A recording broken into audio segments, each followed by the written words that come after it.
പ്രതിപക്ഷ നേതാവ് വി.ഡി. സതീശന്റെ മലയോര സമരയാത്ര ഇന്ന് മലപ്പുറം ജില്ലയിലാണ്. രാവിലെ 10 മണിക്ക് നിലമ്പൂർ എടക്കരയിലാണ് ഇന്ന് യാത്രയ്ക്ക് സ്വീകരണം. നിലമ്പൂർ മുൻ എം.എൽ.എ. പി.വി. അൻവർ യാത്രയിൽ പങ്കെടുക്കും.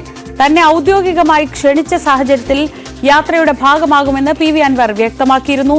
സി.വി. അനുമോദ് വിവരങ്ങളുമായി. അനുമോദ്, കുറച്ചധികം നാളായി ഈ ഒരു ശ്രമം അൻവർ തുടങ്ങിയിട്ട്. എന്തായാലും അൻവറിനെ ഈ യാത്രയിൽ പങ്കെടുപ്പിക്കാൻ അല്ലെങ്കിൽ ഈ യാത്രയുടെ ഭാഗമാക്കുന്നതിൽ UDF-നും പ്രത്യേകിച്ച് നേരിട്ട് തന്നെ ക്ഷണം കിട്ടിയെന്ന് അൻവർ പറയുന്ന സ്ഥിതിക്ക് അവർക്ക് കൂടി വിരോധമില്ല.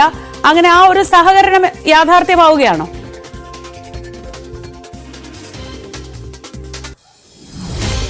Good morning.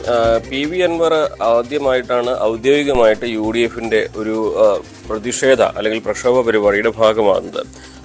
ഈ മലയോര വിഷയവുമായിട്ട്, മലയോര മേഖലയിലെ കർഷകർ നേരിടുന്ന വിഷയവുമായിട്ട് അൻവർ ഉയർത്തിയ ആവശ്യങ്ങൾ, അതല്ലെങ്കിൽ ആ പ്രതിഷേധങ്ങൾ, അത് UDF കൂടി ഏറ്റെടുക്കുന്നു എന്നാണ് അൻവറിന്റെ ഒരു അവകാശവാദം.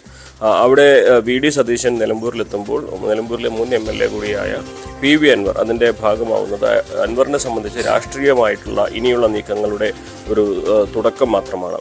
നമുക്കറിയാം, MLA സ്ഥാനം രാജിവെച്ച് ഇടതുപക്ഷവുമായിട്ട് പോര് പ്രഖ്യാപിച്ചിരിക്കുന്ന പി.വി. അൻവർ ഇനി UDF അല്ലാതെ മറ്റൊരു വഴി മുമ്പിലില്ല. അൻവറിനെ സംബന്ധിച്ച് UDF-നെ എല്ലാ തരത്തിലും സഹായിക്കുമെന്ന് അദ്ദേഹത്തിന്റെ നിരുപാധികമായിട്ടുള്ള പിന്തുണ കൂടി അദ്ദേഹം പ്രഖ്യാപിച്ചു കഴിഞ്ഞാണ്. പക്ഷേ UDF-ലേക്ക് എടുക്കുന്നത് സംബന്ധിച്ച് ഇപ്പോഴും ചർച്ചകളൊക്കെ എവിടെയോ എത്തി നിൽക്കുന്നു. അത് പൂർണ്ണമായിട്ടും ഫലപ്രാപ്തിയിലെത്തിയിട്ടില്ല. ആ ഒരു ഘട്ടത്തിലാണ് അൻവറിന്റെ UDF-ന്റെ ജാഥയിലേക്ക്, പ്രതിപക്ഷ നേതാവിന്റെ ഒരു പ്രതിഷേധ പരിപാടിയിലേക്ക് ഔദ്യോഗികമായിട്ട് അദ്ദേഹം പങ്കെടുക്കുന്നത്. എന്നാണെങ്കിലും അൻവറിനെ സംബന്ധിച്ച് UDF-ലേക്കുള്ള ഒരു പ്രവേശനത്തിന്റെ തുടക്കമായിട്ട് തന്നെ വേണം കാണുവാൻ.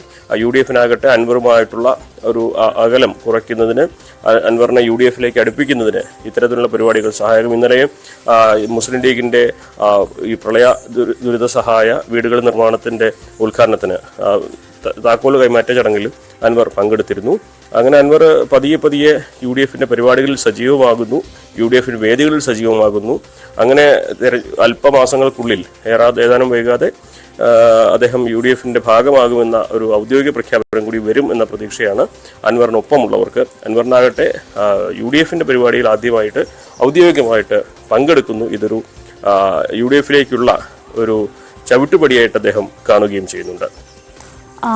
അനുമോദ്, ഈ വിഷയത്തിൽ ഇപ്പോൾ നേരത്തെ അൻവർ ഇങ്ങനെ ഒരു സഹകരണത്തിന്റെ ഒരു അന്തരീക്ഷമൊക്കെ നിൽക്കുന്ന സമയത്താണ് തൃണമൂലിലേക്കുള്ള അൻവറിന്റെ പോക്കുണ്ടായത്.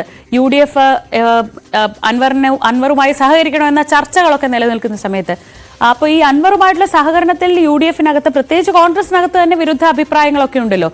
കോൺഗ്രസ് ഇത് അൻവർ ഒരു ചവിട്ടുപടിയായി കാണും എന്നൊരു ധാരണ കോൺഗ്രസിന് ഇല്ലാതിരിക്കുകയുമില്ലല്ലോ. തീർച്ചയായും അൻവറിന്റെ UDF-ലേക്കുള്ള അപേക്ഷ അത് എല്ലാ നേതാക്കളുടെയും മുൻപിൽ എത്തി നിൽക്കുന്നുണ്ട്. കഴിഞ്ഞ നിയമസഭാ സമ്മേളനം തുടങ്ങുന്നതിന് മുൻപ് അദ്ദേഹം ഈ UDF-ന്റെ യോഗത്തിന് മുൻപ് അദ്ദേഹം എല്ലാ UDF നേതാക്കൾക്കും UDF-ന്റെ ഭാഗമാക്കണമെന്ന് ആവശ്യപ്പെട്ട് കത്ത് നൽകിയിരുന്നു. ആ UDF യോഗം അത് പൂർണ്ണമായിട്ടും ചർച്ച ചെയ്തിട്ടില്ല. പക്ഷേ UDF-ൽ അൻവറിനെ എടുക്കുക എന്നുള്ളത് ഇപ്പോൾ UDF-ന് മുമ്പിൽ നിൽക്കുന്ന സജീവമായിട്ടുള്ള ഒരു ആവശ്യങ്ങളിൽ ഒന്നുകൂടിയാണ്. ഒരുപക്ഷെ തെരഞ്ഞെടുപ്പ്, നിലമ്പൂർ ഉപതെരഞ്ഞെടുപ്പ് പ്രഖ്യാപിച്ചാൽ ഇതിന് കുറെ കൂടി വേഗം കൈവരും. കാരണം അൻവറിനെ ഒഴിവാക്കിക്കൊണ്ട് ഒരു തെരഞ്ഞെടുപ്പിനെ നിലമ്പൂരിൽ നേരിടുക ഈ ഒരു ഘട്ടത്തിൽ UDF തയ്യാറാവുകയില്ല. അൻവറിനെ സംബന്ധിച്ച് അവിടെ ഇടതുപക്ഷത്തിനെതിരെ തൻ്റെ സാന്നിധ്യം ഉറപ്പിക്കാൻ, തൻ്റെ സ്വാധീനം ഉറപ്പിക്കാൻ, UDF സ്ഥാനാർത്ഥിയെ ജയിപ്പിക്കാൻ താൻ തയ്യാറാണെന്ന് പ്രഖ്യാപിച്ചു കഴിഞ്ഞാലാണ്. അങ്ങനെ UDF-നെ സഹായിക്കുമെന്ന് പറഞ്ഞ ഒരാളെ എന്ത് കാരണവശാലും ഒഴിവാക്കുവാൻ UDF-ന് കഴിയുകയില്ല. പക്ഷേ അതിന് ഔദ്യോഗികമായിട്ട് അദ്ദേഹത്തെ UDF-ന്റെ ഭാഗമാക്കുന്നതിന് ഇനിയും സമയമെടുക്കും. കാരണം തെരഞ്ഞെടുപ്പിന്റെ സമയമൊക്കെ ആവട്ടെ, സാഹചര്യങ്ങൾ എങ്ങനെ വരുമെന്ന് നോക്കട്ടെ എന്നൊരു നിലപാടാണ് കോൺഗ്രസിനുള്ളത്. പക്ഷേ അൻവറിനെ എടുക്കാൻ കഴിയുകയില്ല എന്ന നിലപാടിൽ എല്ലാവർക്കും മാറ്റം വന്നിട്ടുണ്ട്. ഏറ്റവും പ്രധാനപ്പെട്ട വി.ഡി. സതീശന്റെ തന്നെ സമീപനമാണ്. അതിൽ അദ്ദേഹത്തിനോട് അൻവർ നിരുപാധികം മാപ്പ് പറയുക കൂടി ചെയ്ത സാഹചര്യത്തിൽ അൻവറിനെ UDF-ന്റെ ഭാഗമാക്കാൻ ആർക്കും വലിയ വിരോധം ഇപ്പോൾ ഈ ഘട്ടത്തിലില്ല എന്ന് തന്നെയാണ് നമുക്ക് മനസ്സിലാക്കാനാവുന്നത്. പക്ഷേ തിടുക്കപ്പെട്ടൊരു പ്രഖ്യാപനത്തിലേക്ക് UDF പോകുകയില്ല. തെരഞ്ഞെടുപ്പിന്റെ സമയത്തോടടുപ്പിച്ചായിരിക്കും അത്തരത്തിലുള്ള പ്രഖ്യാപനങ്ങൾ ഉണ്ടാവുക. എന്താണെങ്കിലും ഇന്നത്തെ വി.ഡി. സതീശന്റെ വേദിയിലെ, സമരവേദിയിലെ അൻവറിന്റെ സാന്നിധ്യം അതിൻ്റെയൊക്കെ ഒരു തുടക്കമായിട്ടാവുക അൻവർ വിലയിരുത്തുക. അൻവർ അത്തരത്തിൽ തന്നെ തൻ്റെ രാഷ്ട്രീയത്തിലെ മാറ്റത്തിന്റെ തുടക്കം ഔദ്യോഗികമായിട്ട് വി ഡി സതീശന്റെ പ്രതിഷേധ പരിപാടികളിലേക്കുള്ള ക്ഷണം അത് ആ തരത്തിൽ തന്നെയായിരിക്കും അദ്ദേഹവും പ്രചരിപ്പിക്കുക. ശരി, എന്തായാലും ഇന്നത്തെ ദിവസം ആ വേദിയിൽ എന്താണ് അൻവറിനെ കുറിച്ച് സതീശൻ പറയുന്നത് എന്ന് നമുക്ക് കാത്തിരിക്കാം. കാരണം അതൊരു സൂചനയായിരിക്കും എങ്ങനെയായിരിക്കും അൻവറിന്റെ UDF-ലേക്കുള്ള പ്രവേശനം, അല്ലെങ്കിൽ UDF-മായി ബന്ധപ്പെട്ട അൻവറിന്റെ ഭാവി എങ്ങനെയായിരിക്കും എന്നൊക്കെ അറിയാൻ ഇന്നത്തെ ആ പ്രതിഷേധ യാത്രാ വേദിയിലേക്ക് നമുക്ക് എന്തായാലും ഉറ്റുനോക്കാം. അനുമോദാണ് വിവരങ്ങൾ നൽകിയത് മലപ്പുറത്ത് നിന്ന്.